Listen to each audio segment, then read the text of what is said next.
masih membahas tentang rukun Islam. Rukun Islam bagian kedua.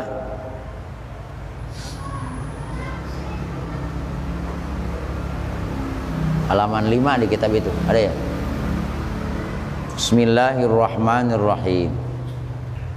Wasaniha iqamus sholati, dan keduanya rukun Islam itu adalah mendirikan sholat.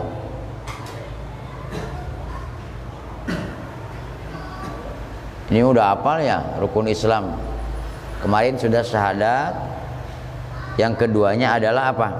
Sholat. Sholat yang dimaksud adalah sholat yang 5 waktu. Sudah mafhum kita ini. Duhur, asar, maghrib, isya, subuh. Sampai rakaatnya juga hafalnya.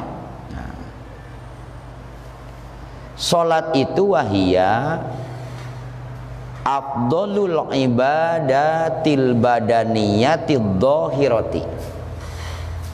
Sholat itu adalah ibadah yang paling afdol, yang bangsa badan, yang bangsa dohir.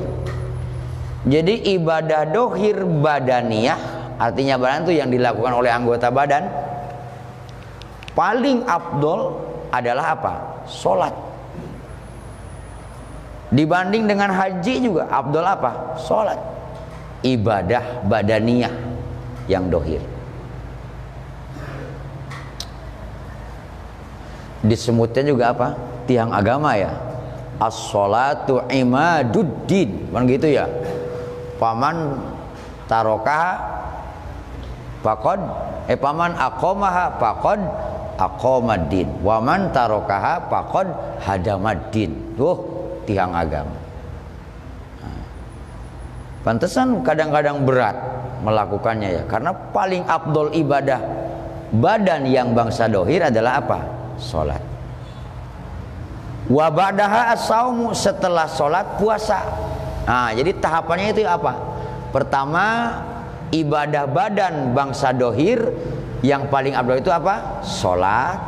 Yang kedua apa? Puasa. Yang ketiga summal haju, kemudian haji. Jadi haji ini tingkatnya nomor berapa? Nomor 3. Padahal berat bayar ya. Berat bayar haji ya Pak. Berat bayar. Tingkatnya nomor 3. Kemudian summa zakat, kemudian zakat. Jadi puasa, sholat, puasa, haji, kemudian zakat.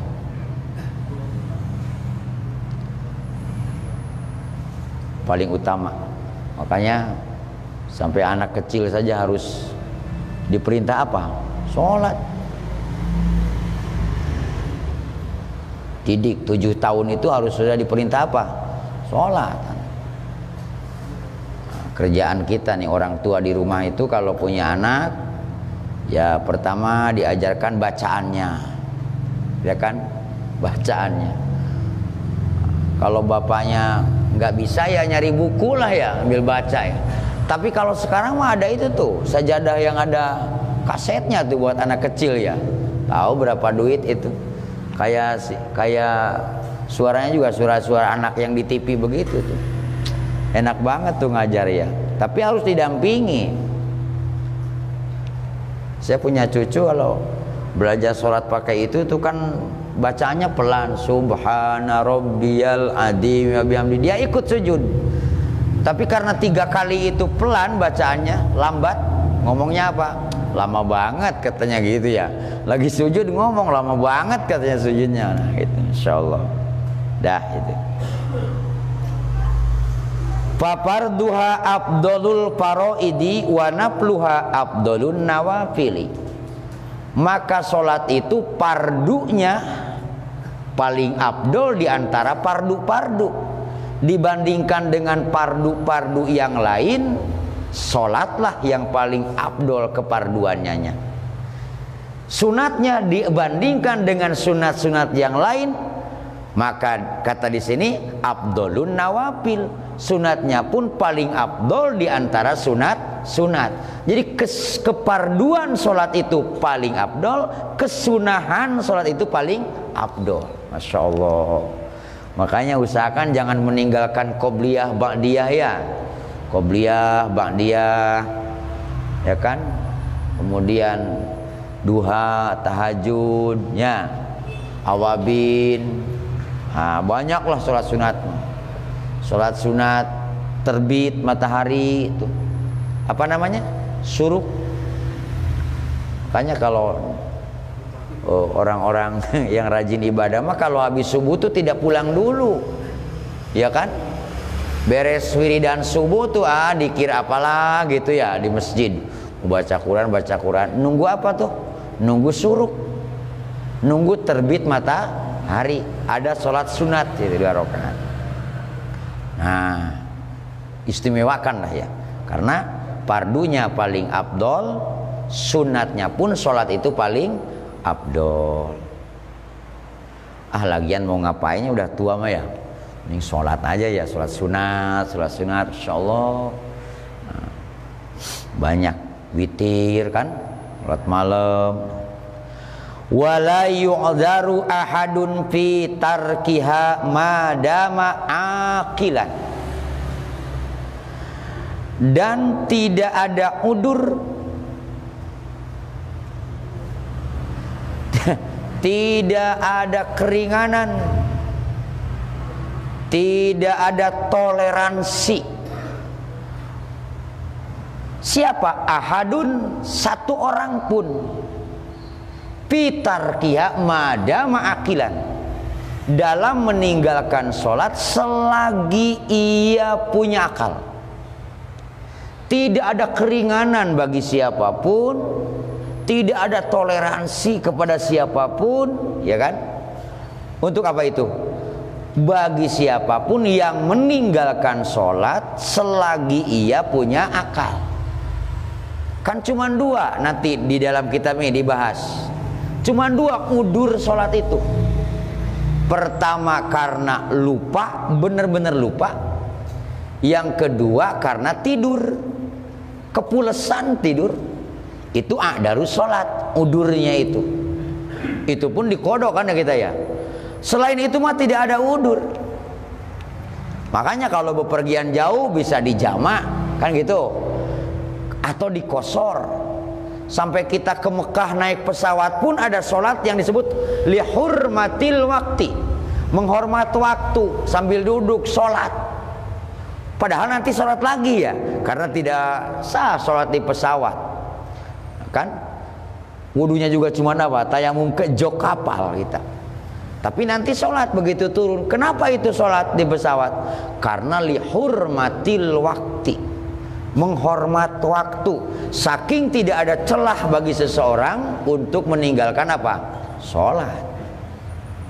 Sakit, tidak bisa berdiri, duduk, ya kan? Boleh sambil duduk, boleh. Tidak bisa ruku, tidak bisa sujud, yang penting ya isyarat aja, bungkuk sedikit, ya kan?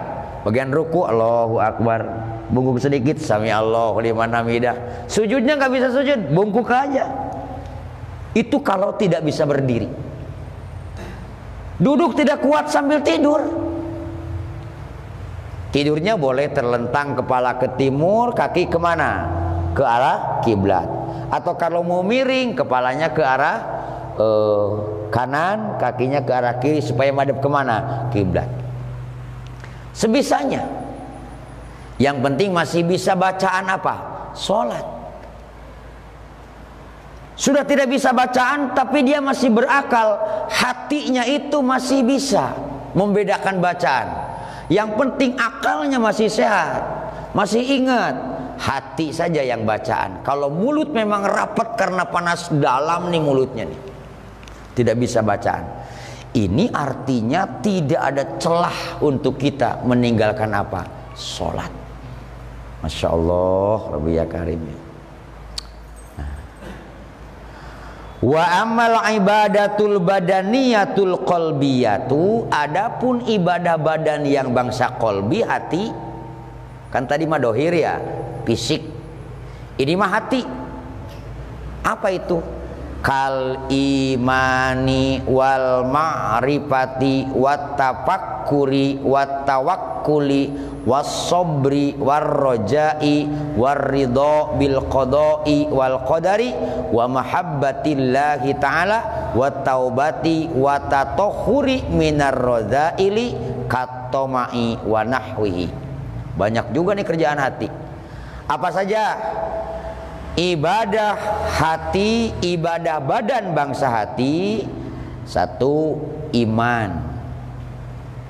Iman itu percaya kepada Allah. Nanti ada rukun iman, meyakini. Nah, yang kedua ma'rifat. Yang ketiga tafakur. Yang keempat tawakal. Yang kelima sobar. Kemudian roja. Kemudian ridho bil qada wal qadar. Kemudian mahabbatillah, taubat, tatahhur minar rodail. Nah, di sini kan tidak disebutkan marifat itu apa. Saya mencoba membuka kitab-kitab lain. Ma'rifat itu bahasa kita aja ya. Kalau dalam tijan itu kita dijelaskan idrakun jazimun bihaisu la yaqa'u ma'ahu taraddudun muwafiqun lil waqi'i. Makin mumet aja ya. Ma'rifat secara gampangnya saja, ada ulama yang menyebutkan mudah. Ma'rifat itu pengetahuan yang diperoleh oleh akal. Contoh, orang meyakini adanya Allah, adanya Tuhan lah, Tuhan, gitu ya. Adanya Tuhan, dia berpikir karena tidak akan ada yang diciptakan kalau tidak ada yang menciptakan. Adanya satu barang itu, ini barang, karena ada yang menciptakan. Berarti yang menciptakan barang ini wajib adanya. Adanya alam itu karena ada yang menciptakan alam. Adanya alam tidak wajib, tapi ada yang menciptakan alam itu wajib. Karena alam tidak akan bisa ada kalau tidak ada yang menciptakan. Maka yang menciptakan alam itu wajib adanya. Siapa itu? Khaliqun, sang pencipta yang kita kenal, Allah subhanahu wa ta'ala. Nah, itu disebutnya apa itu? Disebutnya adalah pengetahuan yang diperoleh dari akal. Makanya ilmu tauhid itu menggunakan akal, hujahnya itu.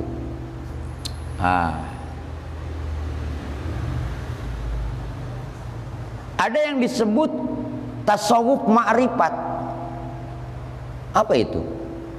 Mengetahui Allah dari dekat. Atau kita nih kelompok dari jauh apa dari dekat nih? Kalau orang sufi itu mengetahui Allah dari dekat. Karena dari dekat kan beda. Kalau mengetahui dari jauh dengan mengetahui dari dekat, beda apa tidak? Kita jangan dulu mikir kepada Gusti Allah jauh ya, puyeng tauhidnya. Kita aja pandangan mata, telinga. Ketika kita itu mengetahui sesuatu dari jauh dibandingkan dengan mengetahui dari dekat, beda apa tidak? Beda ya, beda. Berita saja kalau dari jauh mah lain, kadang-kadang ditambah. Jangan harap kurang kalau ngirim berita ya, pasti tambah. Tapi kalau ngirim duit, nah jangan harap nambah, jarang-jarang. Dikurang mah iya ya. Nah, begitulah. Memandang orang pun kalau dari jauh itu beda dengan dari dekat. Oleh karena itu, supaya tidak salah, ulama-ulama mengetahui Allah itu dari dekat. Dengan cara apa? Taqarrub.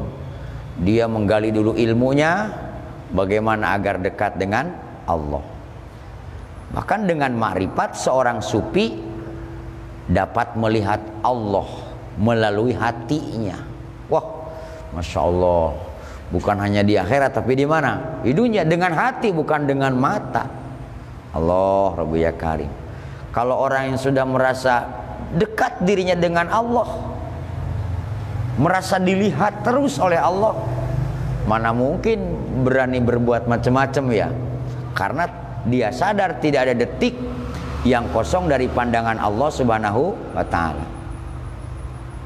Ma'rifat itu merupakan cahaya dalam hati, pancaran cahaya di dalam hati. Kedua, ada juga yang disebut apa? Pekerjaan hati itu adalah tafakkur. Nah, kan kita juga kalau ke Ancol tuh, ngapain ke Ancol? Mau tafakkur katanya. Gitu kan? Lihat laut. Tafakkur itu apa sih? Merenung. Merenung mengingat Allah melalui segala ciptaannya. Melihat gunung. Kalau ke daerah Bogor ada gunung gede, ada gunung Papango, apa? Ada gunung Salak. Dilihat. Nah, orang-orang yang beriman itu ketika melihat gunung menjulang tinggi, ia ingat kepada yang menciptakannya. Ketika ia melihat lautan luas, ia akan ingat kepada yang menciptakannya. Melihat gelombang air yang tidak pernah berhenti, sudah maju ke darat, digulung lagi ke tengah, ia ingat kepada yang ngaturnya. Siapa itu? Allah Subhanahu wa ta'ala. Bahkan tafakur kepada diri sendiri, melihat diri sehingga ia mengingat Allah, bahwa betul-betul yang tidak berubah itu hanya Allah. Yang namanya makhluk itu berubah. Lagi muda kita ini ganteng, kan kadang kita punya pajangan foto di rumah, ya kan? Lagi muda, pas lagi sekolah, pas nikahan, melihat wajah sendiri, Masya Allah ganteng banget.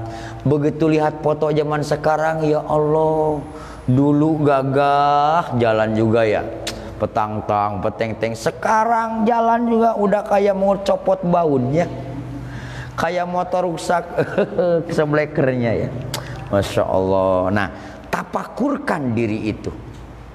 Nah, tawakal, tafakur itu ya. Kemudian ada lagi apa? Tawakal. Apa itu tawakal? Tawakal itu artinya mewakilkan, menyerahkan. Dalam Islam tawakal itu berarti apa? Berserah diri sepenuhnya kepada Allah Subhanahu wa ta'ala dalam mengatasi segala persoalan atau menunggu segala kejadian. Tawakal itu sambil berusaha, ya kan? Sambil berusaha. Jangan tawakal tapi tidak berusaha. Karena prinsip tawakal itu mewakilkan kepada Allah suatu kejadian yang sudah diupayakan oleh kita. Contoh, kita ini kan butuh uang, butuh duit.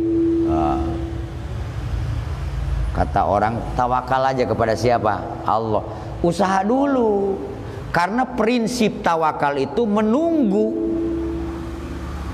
menunggu sesuatu keputusan Allah yang sudah diusahakan oleh kita dengan hal yang mungkin. Itu diusahakan dengan hal yang mungkin. Dagang, tani, itu kan hal yang mungkin. Mendapatkan apa? Mendapatkan penghasilan. Hasilnya tani, hasilnya dagang, hasilnya kerja, itu urusan siapa? Allah Subhanahu wa ta'ala. Pasrahkan kepada Allah. Jangan ini enggak ngapa-ngapain, tawakal aja lah. Doa doang paling ya. Bukan Allah tidak mampu itu, tapi kitanya yang tidak mampu di level itu. Tawakal itu. Ada lagi sobar. Kalau sobar itu menahan diri, menahan emosi, menahan syahwat. Syahwat itu keinginan. Kan sabar, kalau Imam Ghazali membaginya ada sabar melakukan taat, ada sabar ketika mendapatkan apa? Musibat. Ada juga sabar sabar melakukan taat, sabar meninggalkan maksiat, sabar ketika mendapatkan musibah.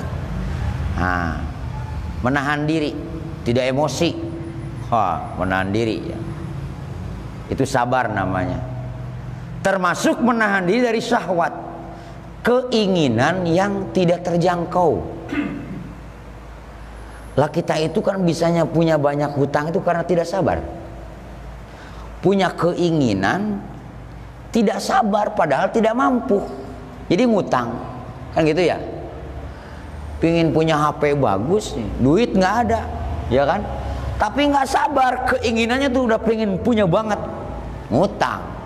Akhirnya punya hutang akibat tidak sabar. Sesuatu yang di luar kemampuan, tidak mampu mengendalikan, tidak mampu menahan, akhirnya ya berantakan kita. Ini mah contoh kecil ya, contoh kecil. Masya Allah. Padahal orang sabar itu luar biasa. Innallaha ma'as-sabirin. Allah itu bersama orang-orang sabar. Ada roja. Roja itu menurut istilah senang hati menunggu sesuatu yang ia sukai setelah syarat-syaratnya ia cukupi. Contoh, kita ini ingin jadi orang yang beruntung. Caranya bagaimana? Kita ini boleh berharap kepada Allah. Kita ini pingin dapat ridho Allah, itu roja namanya. Ingin mendapatkan rahmat Allah, itu roja namanya. Tapi kita harus sudah menunaikan syarat-syaratnya. Mana syarat-syaratnya? Ketika ingin mendapatkan rahmat Allah, berarti kita ini harus berbuat perbuatan-perbuatan yang terpuji, yang Allah sukai. Paham? Nah, jangan mengharapkan rahmat Allah, mengharapkan ridho Allah, tapi kelakuan ini tidak disukai siapa? Allah. Itu artinya tidak memenuhi persyaratan. Jelas ya? Nah, seperti tadi sama dengan tawakal, ketika kita ingin mendapatkan rizki dari Allah, penuhi dulu syaratnya apa? Usaha, bekerja. Nah, itu persyaratannya. Nah, disebutnya roja, berharap kepada Allah Subhanahu wa ta'ala. Malah harus kita berharap. Di Quran ada la taqnatu min rahmatillah. Jangan pernah putus asa dari rahmat Gusti Allah. Artinya kita harus terus berharap kepada rahmat-rahmat Allah. Tetapi harapan itu cukupi dulu persyaratannya. Ketika ingin dirahmat oleh Allah, maka berbuatlah yang disukai, diridhoi oleh Allah. Ridho, apa ridho? Sering ini disebut. Ridho itu artinya lapang hati menerima atas segala pemberian Allah, takdir Allah. Nah, itu ridho namanya. Sering disebutkan kan ya, ridho bikismatillah, atas segala takdir yang telah Allah tentukan kepada kita. Lapang hati ini menerima, ya kan? Lah, rata-rata kan kalau lagi kecil mah cita-cita macam-macam ya. Ada yang pingin jadi pilot, ada yang pingin jadi tentara. Lagi kecil kalau ditanya tuh, ada yang pingin jadi bos. Begitu gede nasibnya begini kita. Nah, orang yang ridho, apapun yang terjadi takdir dari Allah, hatinya akan selalu lapang. Jadi pengusaha ya takdir, enak itu mah ya. Jadi orang miskin yang takdirnya, usaha mah sudah ada, yang penting kita kiprah saja, semangat saja. Adapun apa yang Allah berikan kepada kita, itulah yang terbaik menurut Allah untuk kita. Makanya tidak selamanya nasib kita itu tetap dalam satu martabat. Contoh, hari ini mah sehat, kita setahun sehat nih. Ganti tahun tiba-tiba sakit. Betul. Ada yang tadinya sengsara hidup, tiba-tiba begitu umurnya menjelang tua jadi orang kaya. Ada juga yang lagi mudanya kaya raya, begitu tua sengsara. Nah, itu hadapi semuanya dengan ridho kepada Allah Subhanahu wa ta'ala. Karena setiap sesuatu yang terjadi kepada kita, takdir Allah menentukan kepada kita, sudah pasti yang terbaik untuk kita. Makanya ridho saja. Kemudian apa lagi? Mahabbatillahi, mencintai Allah. Mencintai Allah Subhanahu wa ta'ala itu bagaimana maksudnya? Cinta kepada Allah itu rindu. Rindu kepada Allah Subhanahu wa ta'ala. Rindu dengan keridoannya. Rindu ingin bertemu. Mahabbah kan kita kalau orang yang rindu kayak apa sih ya? Duh, nggak ketemu cucu udah sebulan, pengen aja ketemu. Kayak nempel di mata gitu ya. Kalau ngomongin pacar kan udah nggak pantas, udah aki-aki semua nih. Ya kan? Saya aja waktu masih cucu satu mah dipanggil aki saya. Begitu cucu dua jadi aki-aki ya. Ya kan 2 kali akinya ya. Nah, jadi contohnya begitu aja, pengen ketemu cucu tuh rindu gitu ya. Saya punya cucu deket, itu paling ketemu seminggu sekali. Ya itu kalau belum ketemu tuh, aduh kok nggak datang-datang gitu ya. Itu rindu. Orang yang cinta kepada Allah maka rindu kepada Allah. Cara bertemu dengan Allah bagaimana di dunia? Ya dengan beribadah, sholat misalnya. Makanya orang yang rindu cinta kepada Allah, dia akan selalu dalam jalan yang disukai Allah. Ya kan? Lah anak muda saja kalau cinta kepada seseorang kan begitu. Sampai nyanyinya juga sama dengan pacarnya lagu itu aja kan. Pacarnya pakai baju merah, ikut-ikutan ya. Oh, ikut-ikutan dengan yang dicintainya. Nah, bentuk cintanya kita kepada Allah adalah taat kepada perintahnya, menjauhi apa yang dilarang oleh Allah Subhanahu wa ta'ala, dan ia akan memilih perintah Allah dibanding dengan yang lainnya. Masya Allah. Ketika datang undangan untuk beribadah, ia akan mendahulukan perintah Allah Subhanahu wa ta'ala dengan cinta. Jadi ibadahnya juga kalau orang cinta pengennya lama, ya kan? Ya kita dengan kekasih kan kalau ketemu pengen lama kan?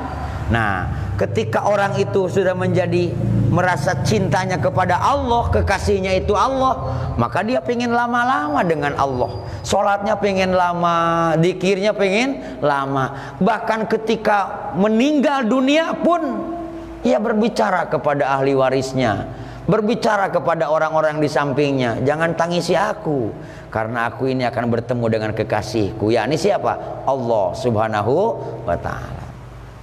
Nah, itu mahabbatillah. Wa taubati, dan tobat. Tobat itu perbuatan hati. Apa itu tobat? Menyesali atas perbuatan-perbuatan yang salah dan tidak mengulangi lagi. Jangan menyesal tapi besok begitu lagi. Itu bukan tobat ya.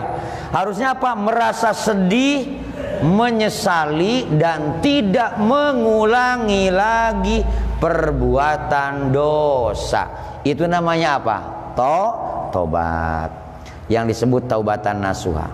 Wa tatahuri minar radzaili, dan membersihkan sifat-sifat hina yang ada pada hati. Mana sih sifat hina? Katom'i, seperti toma. Toma itu mengharap pemberian orang lain. Ini biasanya ini kalau mau tahlilan nih, asar ada Pak RT atau pengurus masjid datang, Waalaikum ya Pak, habis maghrib tahlilan Pak. Di rumah tuh makan dulu kata ibu, kata istrinya mau ke masjid, ntar aja juga tahlilan kasih makan. Nah, ya kan kadang-kadang begitu nih toma-toma kecil ini, toma-toma kecil. Begitu tahlilan nggak dikasih makan, ya, ya kan. Jangan dulu makan sama anaknya di rumah. Apa sih Pak? Bapak mau tahlilan ntar bawa berkat. Pas bubar nggak dikasih apa? Berkat. Itu toma. Toma itu mengharap pemberian orang lain. Ustadz begitu mau ngajar ngaji, ntar juga ada yang ngasih duit. Itu toma, itu penyakit itu. Itu harus usahakan hilang. Walaupun memang nanti pada nyatanya habis tahlilan dikasih berkat, tapi bukan produksi toma kita. Artinya jangan ada di hati ini, sebab toma itu akan mengakibatkan kita rugi. Na'udzubillahi min dzalik. Nah ini rodail hati, kotoran hati. Termasuk kotoran hati itu apalagi suudon, buruk sangka kepada orang lain. Ada orang dari jalan berjalan sama perempuan berdua. Padahal mah nggak pernah apa namanya janjian dia. Yang laki-lakinya mau ke pasar, perempuannya mau ke pasar. Orang yang hatinya buruk sangka itu nuduhnya udah macem-macem. Iya kan? Iya kan? Padahal orang mau ke pasar dua-duanya. Jangan mudah buruk sangka. Masya Allah. Gini aja bandingannya gini aja. Kalau kita disangka yang buruk-buruk sama orang, enak apa tidak? Nah itu aja lah. Orang lain juga sama. Kalau kita buruk sangka sama orang, sama begitu. Lebih baik berbaik sangka. Karena berbaik sangka itu walaupun tidak benar, salah misalnya, tetap dapat pahala, tidak dapat dosa, ya kan? Tapi kalau berburuk sangka, benar pun kita dapat apa? Dosa, karena kita buruk sangka. Itu penyakit tuh. Rodail itu ya, yang harus dibersihkan. Masya Allah Rabbi. Apalagi lagi sholat masih bawa buruk sangka, buang itu, jangan dibawa-bawa pada sholatnya. Tetangga sholat pakai sarungnya baru, ngutang di mana dia ya? Nah, main ngutang aja mikirnya ya. Jangan buruk sangka. Atau hasud. Ini hasud nih penyakit hati nih yang harus dibersihkan. Hasud itu tidak suka ketika orang lain mendapat nikmat. Orang lain mendapat keuntungan, orang lain bahagia, tidak suka. Inginnya itu orang tuh lenyap nikmatnya, lenyap kebahagiaannya. Kalau bisa pindah ke dirinya. Jangan sekali-kali itu. Itu penyakit setan itu. Kan iblis itu penyakitnya itu ya. Iblis itu penyakitnya apa? Hasud kepada Nabi Adam alaihi salam. Itu, jangan itu. Na'udzubillahi min dzalik. Orang hasud itu tidak bagus. Banyaklah penyakit-penyakit rodail, ria, ya kan? Ria itu berbuat baik tapi ingin dipuji bukan karena Allah. Atau ujub itu merasa diri sudah sempurna. Ibadah saya udah tenang ibadah terus, ya kan? Ngaji, rajin. Nah ini di setan nih ngomong nih. Di hati itu setan ngomong. Alhamdulillah lah, hidup udah tenang lah, ya kan? Padahal Masya Allah kekurangannya masih banyak. Merasa hidup sudah sempurna, merasa ibadah sudah sempurna, itu ujub, ya kan? Apalagi kalau sampai di hati ini merasa bakal ke sorga aja udah. Aduh, na'udzubillahi min dzalik. Atau sum'ah itu ampiria. Sum'ah itu berbuat baik ingin didengar orang gitu. Ingin didengar orang. Aduh. Jumat ngasih untuk apalah, beli apa, ya kan? Kalau nggak diumumin dia nggak ngasih lagi. Kenapa? Rugi karena nggak didengar orang dia. Gitu. Nah itu bersihkan itu. Itu penyakit apa? Penyakit. Nah termasuk ibadah batin itu membersihkan sifat-sifat itu tadi. Toma, ujub, ria, takabur, suudon, hasud. Nah termasuk ibadah batin membersihkan hal-hal seperti tadi. Bahia abdolu minal ibadatil badaniyati atau adzahirati.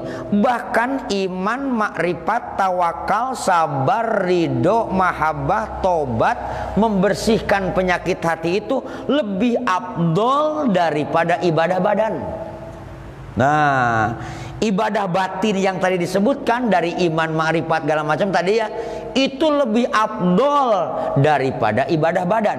Mana ibadah badan? Sholat tadi, zakat tadi, haji tadi, puasa, itu juga abdol. Tetapi lebih abdol pahalanya itu adalah yang disebutkan ibadah-ibadah apa tadi? Bagian qalbi, bagian hati. Karena banyak orang yang sholat tapi hatinya dengki. Banyak orang yang rajin baca Quran tapi takabur, ya kan? Tidak sedikit orang rajin zikir tapi mulutnya susah mencaci maki. Itu artinya tidak membersihkan sifat-sifat yang tadi. Masya Allah, Rabbi ya Karim.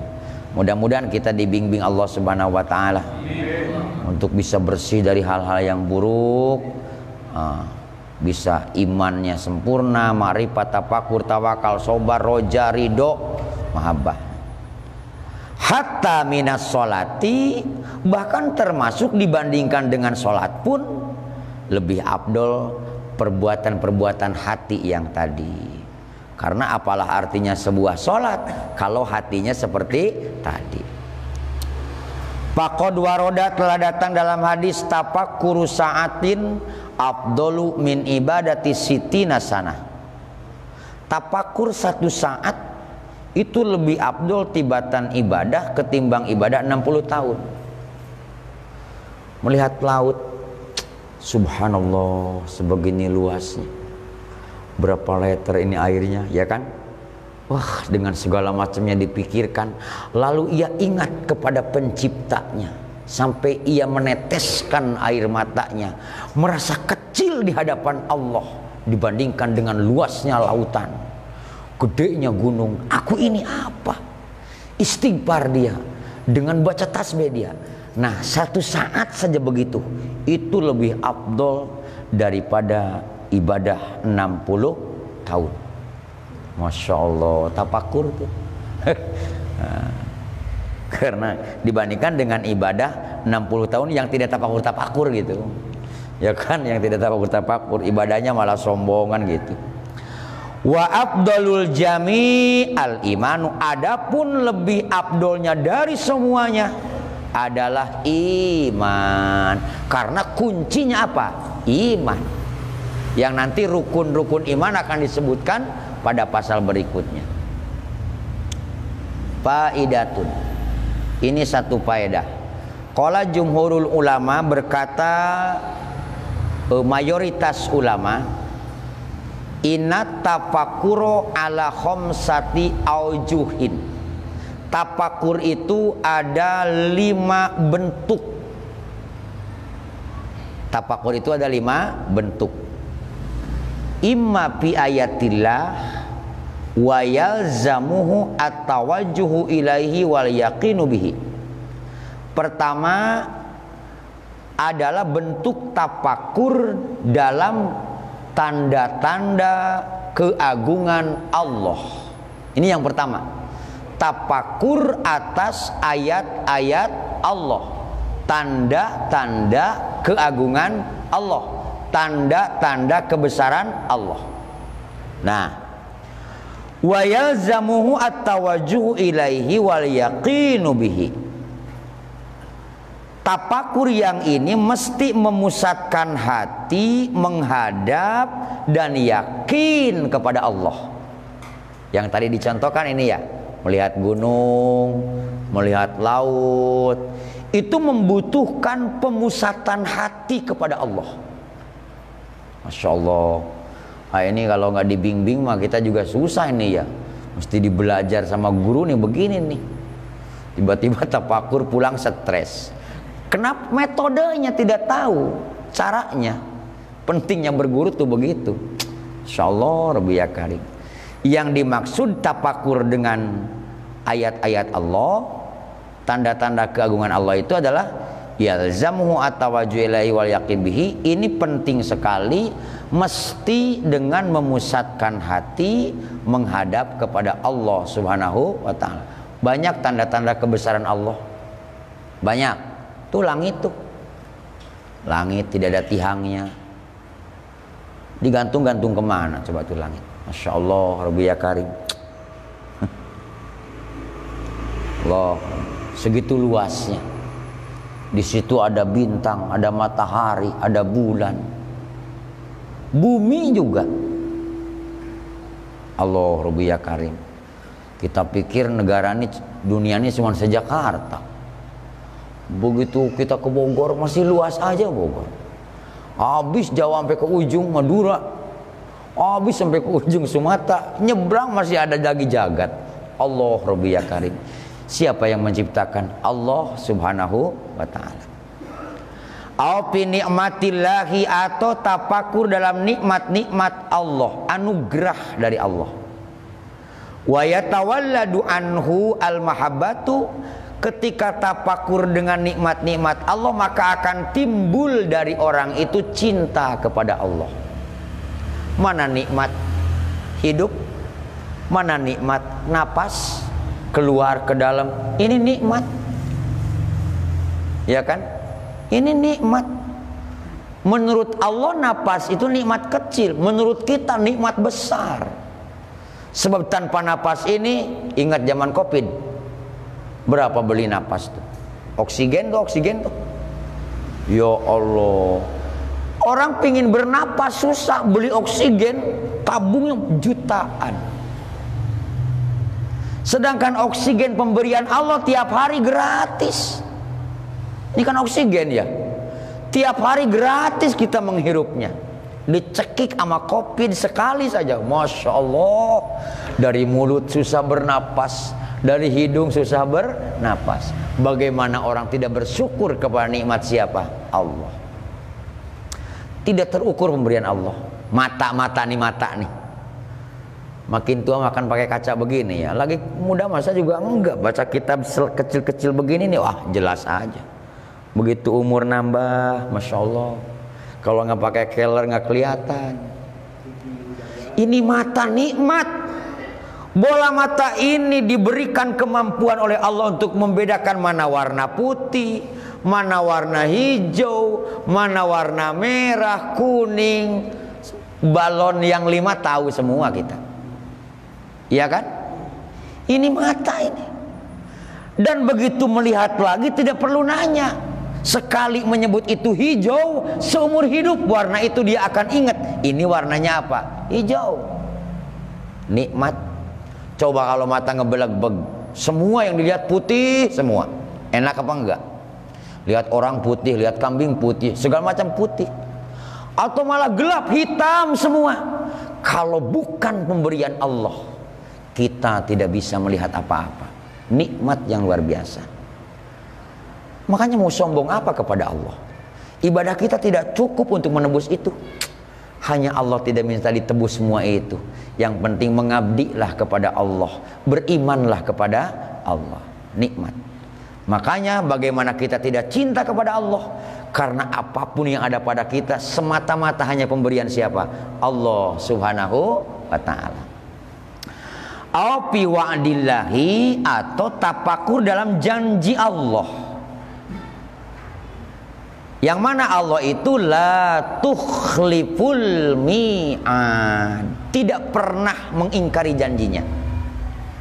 Wa yatawalladu anhu ar-rughbatu, maka orang yang bertafakur dengan janji-janji Allah, yatawalladu anhu rughbah, akan timbul darinya rasa suka atas ibadah kepada Allah.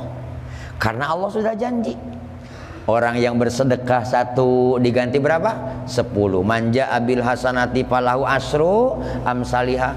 Siapa yang mendatangkan 1 kebaikan oleh Allah akan dibalas 10 kali kebaikan. Maka ia akan suka berbuat 1 kebaikan, akan suka berbuat banyak kebaikan, supaya oleh Allah diberikan berlimpah-limpah. Barang siapa yang beristighfar akan Allah ampuni dosanya, dia akan beristighfar terus. Karena ia tahu Allah tidak akan pernah mengingkari janji. Innallaha la yukhliful mi'ad. Api wa'idillah, atau kita bertafakur dalam ancaman Allah. Mana ancaman Allah? Orang yang berbuat dosa akan disiksa, akan dihukum. Yatawalladu anhu rohbah, maka orang yang tafakur dengan ancaman-ancaman Allah, tafakur tentang beratnya siksaan Allah, tafakur tentang beratnya azab Allah, baik di dunia, baik di alam kubur, baik nanti di akhirat, maka akan timbul dari dirinya rasa gemetar, takut oleh siksaan siapa? Allah Subhanahu wa ta'ala.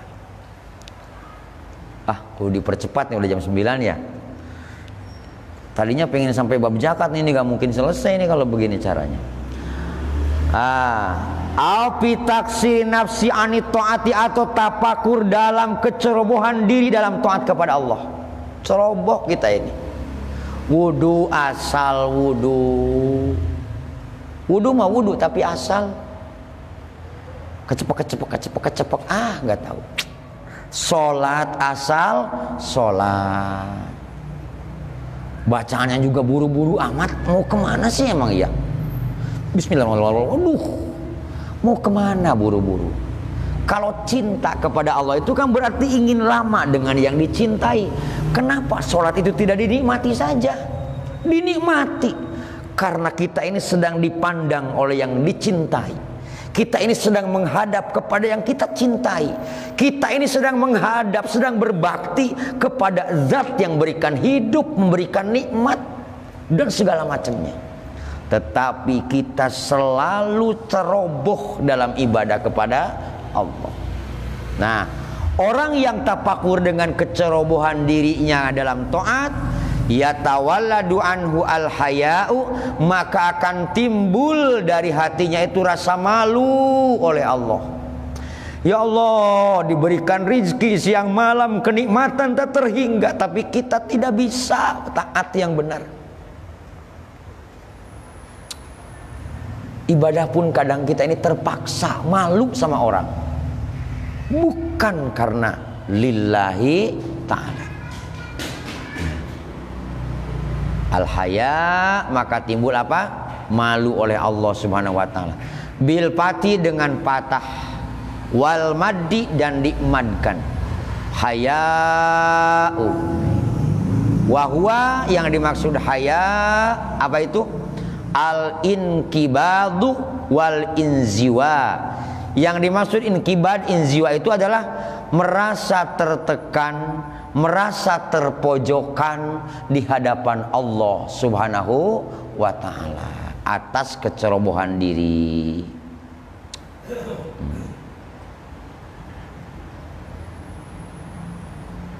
Segitu aja ya, mau takziah nih ya.